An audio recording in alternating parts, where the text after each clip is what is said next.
Welcome back to all of you. प्यारे बच्चों, मैं बहुत बढ़िया हूँ और मैं ये उम्मीद करता हूँ, आशा करता हूँ कि आप भी घर पे बहुत बढ़िया होंगे। चलिए, पिछले वीडियो को उम्मीद करता हूँ कि आपने सही से देखा होगा और उससे ज़रूर कुछ सीखा होगा। तो क्या था? इनर्शिया था और न्यूटन्स फर्स्ट लॉ था, means first law of motion. आज चलिए सेकेंड लॉ पढ़ते हैं। और सेकेंड लॉ को पढ़ने से पहले मोमेंटम को सही तरीके से समझ लेते हैं। अगर वो समझ में आ गया सही तरीके से तो उम्मीद कीजिए और ये यकीन भी मानिए कि आसानी से न्यूटन सेकेंड लॉ समझ में आएगा, मतलब second law of motion, second chapter physics class 9th। Welcome to all of you, स्वागत है। चलिए, तो क्या होता है मोमेंटम? मोमेंटम का अगर डेफिनेशन देखा जाए कि डेफिनेशन होता क्या है, तो डेफिनेशन है कि momentum is the product of mass and velocity. ये एक प्रोडक्ट है किसका? मास का और वेलोसिटी का। यानी मास और वेलोसिटी का प्रोडक्ट जहाँ भी मिले तो उसको आप क्या कह सकते हैं? मोमेंटम कह सकते हैं।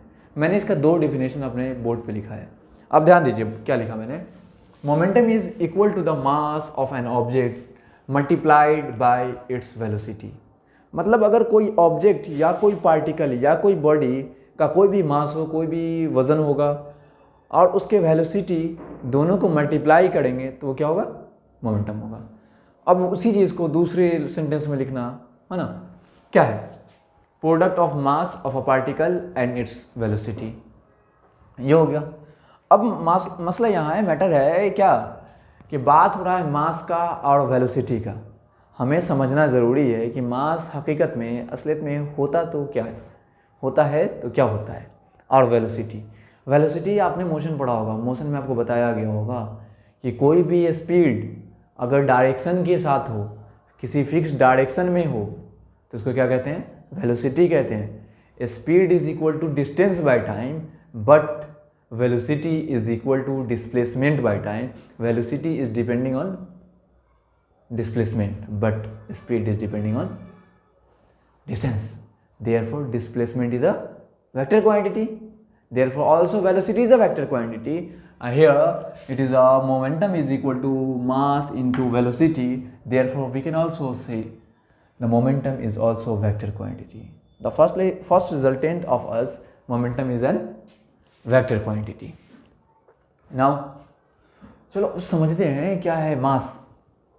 मास जो असल वजन होता है ना इंसान का, वही मास होता है। किसी भी चीज़ का जो असल वजन है, जिसमें कोई भी योगदान ग्रेविटेशन का, किसी एक्सटर्नल फोर्स का नहीं हो, वो क्या कहलाएगा?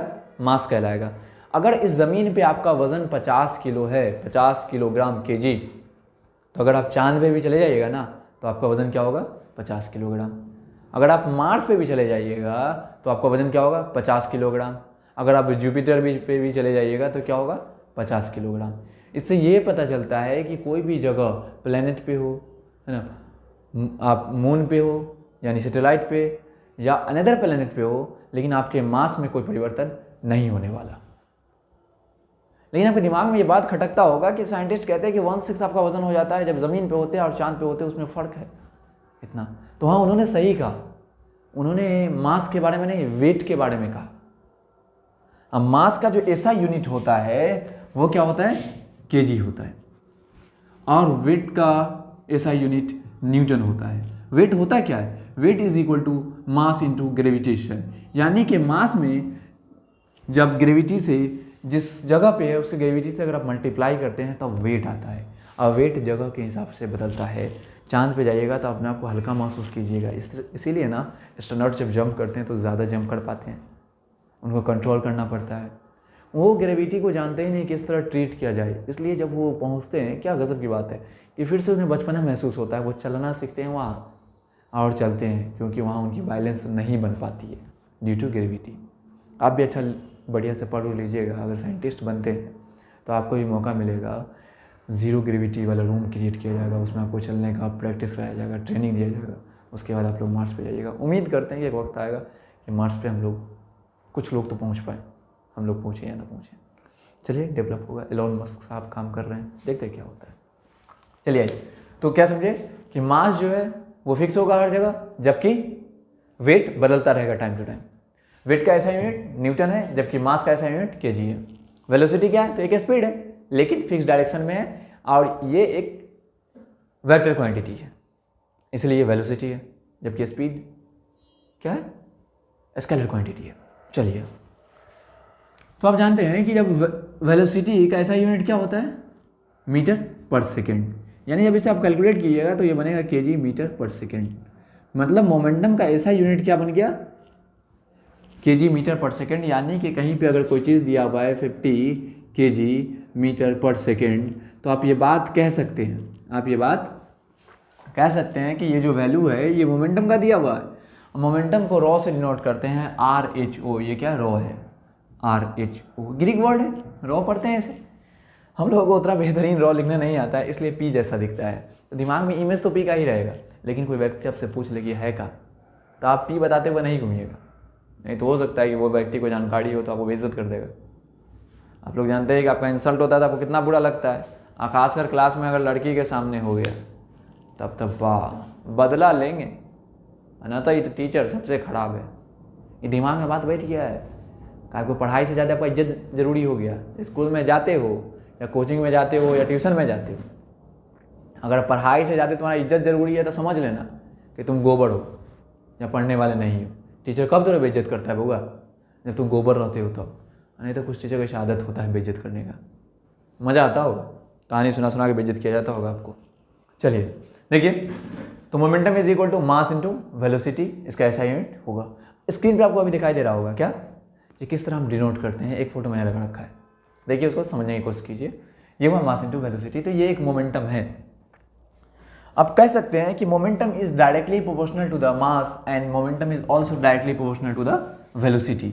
यानी कि मोमेंटम क्या चीज़ पे डिपेंड करता है, मास पे। मोमेंटम और क्या चीज़ पे डिपेंड करता है, तो वेलोसिटी पे। मैंने इस्तेमाल किया वर्ड डायरेक्टली प्रोपोर्शनल, यानी इस टाइप का दो वर्ड होता है, एक वर्ड होता है डायरेक्टली प्रोपोर्शनल, एक होता है इनडायरेक्टली प्रोपोर्शनल। मतलब समझिए एग्जांपल से, ऐसे अगर लिखा रहे ए और बी और सोआ हुआ 8 का मुंह खुला हुआ है, तो यही प्रोपोर्शनल का सिंबल है, तो कहिएगा A is directly proportional to B. यही इसी तरह होगा, सेम सिंबल नहीं बदलने वाला। ये आपका जो प्रोडक्ट है, आप बाद में जो रिजल्ट आता है वो फ्रैक्शन में आ जाए डिनोमिनेटर में, तो कहिएगा इनडायरेक्टली। ये क्या हुआ, indirectly proportional, A is indirectly proportional to B, यही हुआ डायरेक्टली प्रोपोर्शनल। हमें काम है डायरेक्टली प्रोपोर्शनल से। डायरेक्टली प्रोपोर्शनल का मतलब समझिए, एक बात मान लीजिए ना कि अगर ए जितना बढ़ेगा उतना ही बी भी बढ़ेगा, ए जितना कम होगा उतना ही बी भी कम होगा। इतना बात बता के तो हम चले जाएंगे, लेकिन अब दिक्कत होगा इसमें, तो समझिए इसको सही से। ए जब बढ़ेगा तो वो मल्टीप्लाई के फॉर्म में बढ़ेगा। ए अगर 2 गुना हो गया तो बी भी 2 गुना होगा, अगर कम होगा तो डिवाइड के फॉर्म में होगा। ए को अगर 2 से डिवाइड करते हैं तो बी को भी 2 से डिवाइड करना पड़ेगा। ऐसा नहीं सोचिएगा कि आपके भाई का उम्र आपका उम्र डायरेक्टली प्रोपोर्शनल है, क्योंकि जब वो 1 साल बढ़ेगा तो आप भी 1 साल बढ़िएगा, है ना। वो 2 साल बढ़ेगा तो आप भी 2 साल बढ़िएगा। हाँ, ये एक बराबर बढ़ रहा है, लेकिन ये डायरेक्टली प्रोपोर्शनल नहीं हो सकता। डायरेक्टली प्रोपोर्शनल होने के लिए क्या होना ज़रूरी है, ये प्रोडक्ट के फॉर्म में, मल्टीप्लाई के फॉर्म में। अगर वो 2 गुना हो जाए तो आप भी अगर 2 गुना हो जाते, तो इस चीज़ को क्या कहते हैं, डायरेक्टली प्रोपोर्शनल, है ना। आप 1 केजी सामान का दाम कितना रुपया है, 20 रुपया, था 2 केजी का 40 रुपया, यानी कि सामान 2 गुना हुआ तो दाम भी 2 गुना हुआ। ऐसे चीज़ को क्या कहेंगे, डायरेक्टली प्रोपोर्शनल कहेंगे। सामान 5 गुना हुआ तो आपका दाम भी 5 गुना होगा। 20 गुने 5 कीजिएगा तो 1 गुने 5 भी यहाँ कीजिएगा, ये डायरेक्टली प्रोपोर्शनल है। तो चलिए ये बात समझ गए, डायरेक्टली प्रोपोर्शनल। इनडायरेक्टली प्रोपोर्शनल क्या, अगर ए को 2 से मल्टीप्लाई करते हैं तो एक अगर 2 गुना बढ़ता है तो दूसरा 2 गुना घटता है, एक अगर 2 गुना घटता है तो दूसरा 2 गुना बढ़ता है। तो ये क्या रहा, इनडायरेक्टली प्रोपोर्शनल। अब डायरेक्टली प्रोपोर्शनल और इनडायरेक्टली प्रोपोर्शनल तो समझ में आ गया। हाँ, तो ये बात समझ में आ गया कि डायरेक्टली प्रोपोर्शनल इनडायरेक्टली प्रोपोर्शनल क्या होता है। तो मैंने सेंटेंस यूज किया था, momentum is directly proportional to their masses of body and also directly proportional to the mass of the velocity। यानी आप लिख सकते हैं कि momentum is directly proportional to the mass, also momentum is directly proportional to the velocity. अब पूछिएगा ये ऐसा कैसे हो सकता है, तो ये बात समझिए,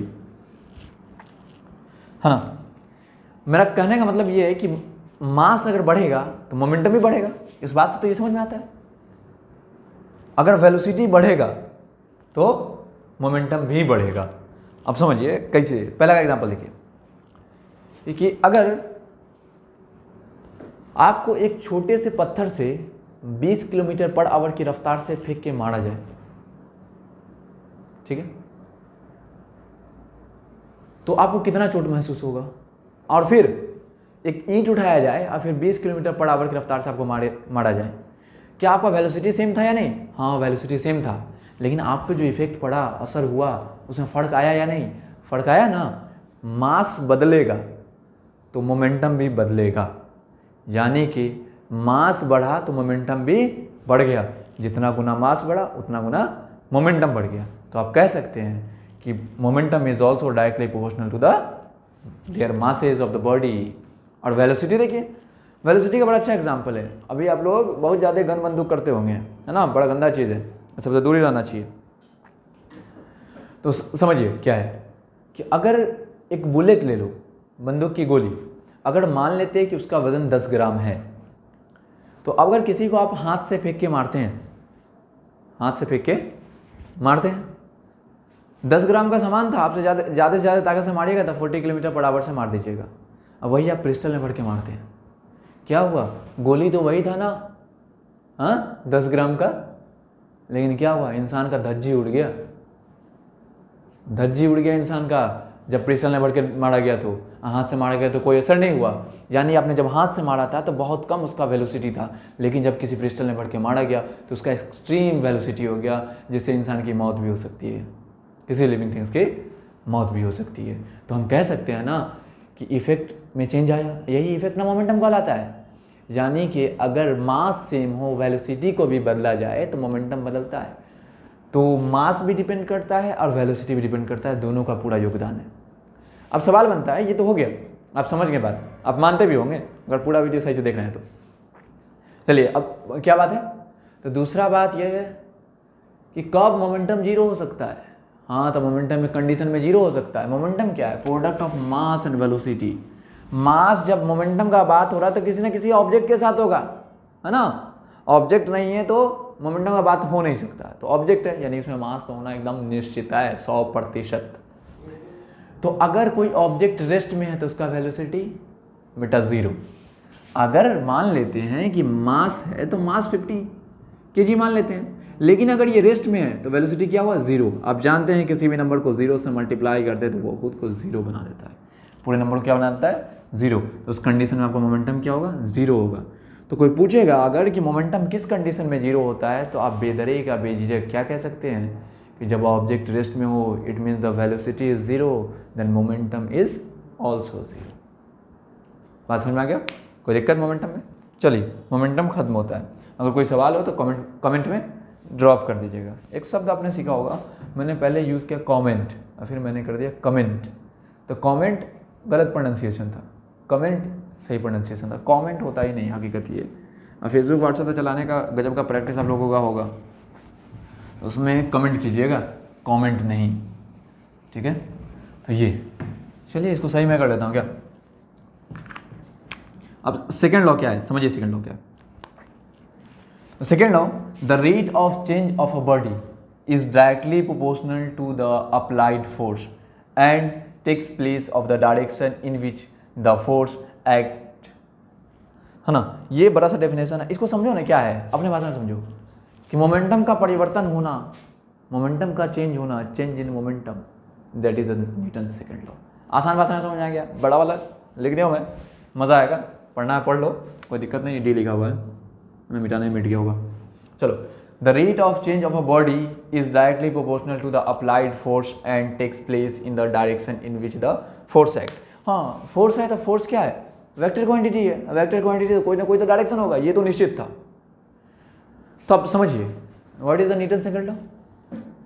तो आसान भाषा में नीचे समझिए, force is directly proportional to the change of momentum with respect to time.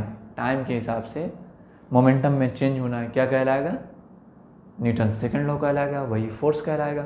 तो आप लिख सकते हैं ना, यही तो लिखा गया, force is directly proportional to the change in their momentum with respect to time. यानी कि अगर मोमेंटम में चेंज हो रहा है, कुछ भी परिवर्तन हो, छोटा हो या बड़ा हो, आप ये मानिएगा ना, टाइम तो लगेगा ही, टाइम एनी हाउ लगेगा ही। तो अब समझिए फोर्स क्या, न्यूटन साहब ने बता दिया, न्यूटन साहब ने रिलेट किया कि force is directly proportional to change in momentum, change in momentum.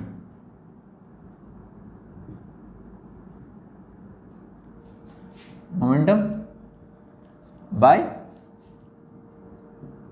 Time.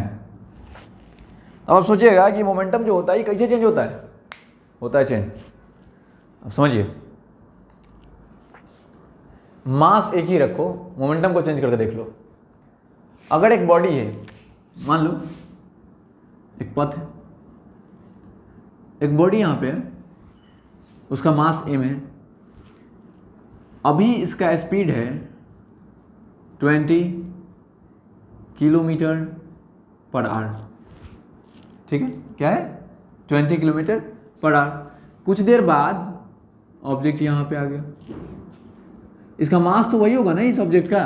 कोई भी बॉडी यहाँ से यहाँ आ गया, बॉडी नहीं बदलेगा।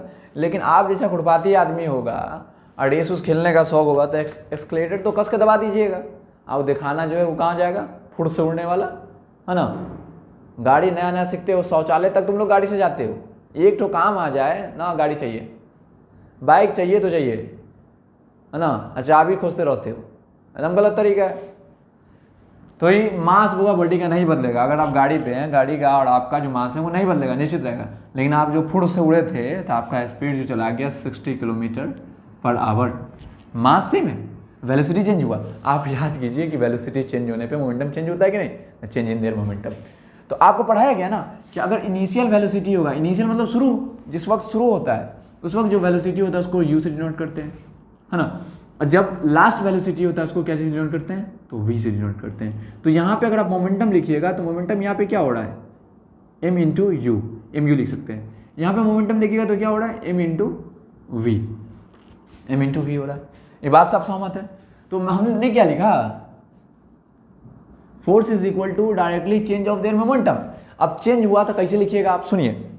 अभी आपका गाड़ी का स्पीड 20 किलोमीटर पर आवर है, थोड़ा देर बाद 60 किलोमीटर पर आवर है। कोई पूछेगा कि कितना का परिवर्तन हुआ, कितना चेंज हुआ, तब क्या बताइएगा, आप बताइएगा 40 किलोमीटर पर आवर चेंज हुआ। तो कैसे हुआ, तो 60 में से आपने 20 घटाया, कितना में से घटाया, 60 में 20, यानी कि बाद वाले में से पहले वाला घटाया, बाद वाले में से पहले वाले को घटाया।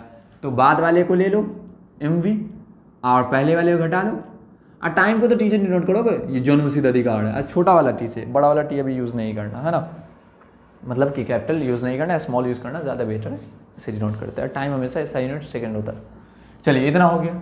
अब फिर आगे लिखिए, इसको ड्राइव कर रहे हैं, डेरिवेशन आप लोग कह सकते हैं इसको, है ना। m कॉमन ले लेंगे तो ये क्या होगा, हाँ यहाँ u लिखना था, बताओ तो कुछ भी, है ना, v minus u by T. और दिमाग में तुरंत खटकेगा, अच्छा v minus u by T है, इसका मतलब ये एक्सेलरेशन है। आप याद कीजिए कि एक्सेलरेशन जब पढ़े तो क्या था, v minus u by t. यानी अब क्या समझ में आता है बात, force is directly proportional to mass, यहाँ पे क्या आएगा, एक्सेलरेशन आएगा। तो force is directly proportional to the mass into acceleration. इतना बात आया, ये रिलेशनशिप है, क्या है, रिलेशनशिप है। इतना समझ में आया। इसको हम इरेज कर रहे हैं, कोई दिक्कत नहीं, उतारना उतार लो, काम आएगा, नहीं तो स्क्रीनशॉट ले लो। चलो ठीक है, तुम लोग उतारने वाले नहीं हो, ऊपर से स्क्रीनशॉट लोगे बेटे। लॉकडाउन में मैंने देखा है स्क्रीनशॉट तुम लोग ले लेते हो और उसके बाद फिर जब गैलरी फुल हो जाता है स्टोरेज, फिर उसको डिलीट कर देते हो। कॉपी में कौन उतारेगा, स्क्रीनशॉट बड़ा जुनून में लेते हो, उसके बाद जो लेजीनेस आता है वो कहाँ जाए, आलस। सुबह में ठंड के मौसम में जगने का दिल करता है नहीं ना, उसी को आलस कहते हैं, लेजीनेस। बड़े कोढ़ी हो, थोड़ा उठ के पढ़ो। अगर पढ़ाई की वजह से नींद खुल गया ना तो समझ में बात समझ लीजिएगा कि आप लोग पढ़ाई सही से कर रहे हैं, अब पढ़ाई अच्छा जा रहा है। नहीं खुल रहा है, गोबर हो थे, अगर ऐसा की स्थिति रहा तो रहोगे। तो हाँ, ये बात समझ में आ गई कि क्या होगा, ये रिलेशनशिप है फोर्स का, मास का, एक्सेलरेशन का। Force is directly proportional to their mass and acceleration. चलिए इतनी बातें हो गई। अब देखिए, जब सिंबल, ये वाला सिंबल जब हटाइएगा, ये कौन सा, प्रोपोर्शनल, तो कोई कांस्टेंट को यूज किया जाता है, तो यहाँ के यूज करेंगे। क्या यूज करेंगे, के, और क्या रखेंगे, एम ए।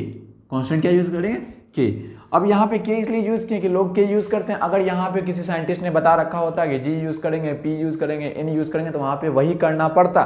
लेकिन यहाँ पे ऐसा कुछ नहीं है ना। अब बताते हैं कांस्टेंट क्या होता है, घबराने की कोई बात नहीं। कांस्टेंट, अब एक बात पहले समझ लीजिए, मतलब देहाती भाषा में दिमाग में फिट कर लीजिए कि प्रोपोर्शनल जब हटेगा तो क्या होगा कि इक्वल टू का सिंबल आएगा और साथ में एक और चीज आएगा। मतलब प्रोपोर्शनल का सिंबल हटेगा, इक्वल टू आएगा, साथ में कांस्टेंट आएगा। और कांस्टेंट नहीं आया तो इसको हटा के इक्वल टू नहीं लिख पाएंगे। इक्वल टू नहीं लिखे, इक्वेशन नहीं बना तो कौन तुम्हारा चच्चा बनाएगा क्वेश्चन? कोई नहीं बना पाएगा। तो प्रोपोर्शनल से कौन सा बनाओगे? एलएचएस से आरएचएस में ले जाओगे, दिमाग दंग हो जाएगा। देखो प्रोपोर्शनल, अब मान लो यहाँ पे अज्यूम करो let k is equal to 1, अगर k 1 ले लेते हो तो 1 में किसी नंबर से मल्टीप्लाई करने पे क्या कोई इफेक्ट पड़ता है? नहीं। तो F is equal to ma, यानी कि न्यूटन सेकेंड लॉ से ये बात प्रूव करता है force is equal to mass into acceleration. तो मास क्या है? तो अगर मास को मान लो कि मास क्या है, तो मास तो kg है, एक्सेलरेशन क्या होता था? मीटर पर सेकेंड स्क्वायर। तो इसको आप लिखना चाहिएगा तो लिखिएगा kg मीटर पर सेकेंड स्क्वायर। फोर्स क्या चीज में आता है? kg मीटर पर सेकेंड स्क्वायर। लेकिन न्यूटन साहब ने ये बात तो बता ही रखा है कि फोर्स को जब मेजर करेंगे तो क्या मेजर करेंगे? न्यूटन में मेजर करेंगे। तो फोर्स का ऐसा यूनिट क्या यूज कर सकते हैं? न्यूटन भी कर सकते हैं। लेकिन कहीं पे अगर दिया हुआ है kg मीटर पर सेकेंड स्क्वायर तो पैनिक होने का जरूरत नहीं है, ये भी हो सकता है। लेकिन हमेशा हम स्टैंडर्ड यूनिट यूज करेंगे। अगर आपका 2 नाम है ना, मान लीजिए आपका नाम मुकेश है, कोई मुकेशवा कहेगा तो अच्छा लगेगा नहीं ना, मुकेश कुमार कहेगा तो मजा आ जाएगा, आज सही से नाम दे रहा। तो वही है, ये मुकेशवा है, ये मुकेश कुमार है, चॉइस इज योर्स, जैसा मर्जी करे वैसा कर लीजिए, है ना। तो मोमेंटम से तो एक बात समझे ना, तो मोमेंटम में जितना वेलोसिटी होगा उतना दिक्कत होगा। तो गाड़ी फुर फुर उड़ाना नहीं है, चक्का नहीं उठाना, पैर पे नचाना नहीं है ना। गोली बंदूक के बारे में सोचना भी नहीं है, बहुत गंदा चीज़ है, बहुत खराब चीज़। चलिए आज क्या कहोगे? Newton second law. हाँ ये बात बताना था क्या, ये सिंबल। देखिए आप आलू के दुकान में जाइए और आलू खरीदिए, इस बात समझ में आपको तुरंत आ जाएगा कि आलू 1 kg आलू का दाम 10 रुपया है। 10 रुपये में कितना kg आलू? 1 kg। अगर इसको 2 गुना कीजिएगा तो 20 रुपया में इसको भी 2 गुना करना पड़ेगा, 2 kg। प्रोपोर्शनल का यही ना सिंबल कहता है कि अगर एलएचएस को 2 गुना करते हैं तो आरएचएस को भी 2 गुना करना पड़ेगा, वही मैं कर रहा हूँ। अगर 3 गुना कीजिएगा तो उसको भी 3 गुना कीजिएगा, 30 में 3 kg। ये बात आपका दिमाग का होता है कि नहीं? लेकिन आप इसको इक्वल करना चाह रहे हैं तो कितना, पहला क्वेश्चन क्या है कि 10 रुपया में 1 kg। आप इसको बराबर लिखना चाह रहे हैं, बराबर। तो यहाँ पे अगर 10 से इधर गुना कर ले तो बराबर हो जाएगा कि नहीं? 10 बराबर 10। अब देखिए कहीं पे भी सिंबल को हटाइए, है ना, सिंबल को हटाइए, उसके साथ कांस्टेंट क्या लाइए? 10 लाइए। तो 10 और यहाँ क्या है? 2 है। दूसरा ऑप्शन तो 20 था ना, 20 बराबर हो रहा है। तीसरा 30 था, इसको हटा के इक्वल टू और 10 लाएंगे इंटू 3 करेंगे तो 30 इक्वल टू 30 हुआ। यानी ये बात बताता है कि ये इसी चीज़ को कांस्टेंट कहते हैं, वो ऐसा चीज़ को रखना कि जो उसको बराबर कर दे, है ना।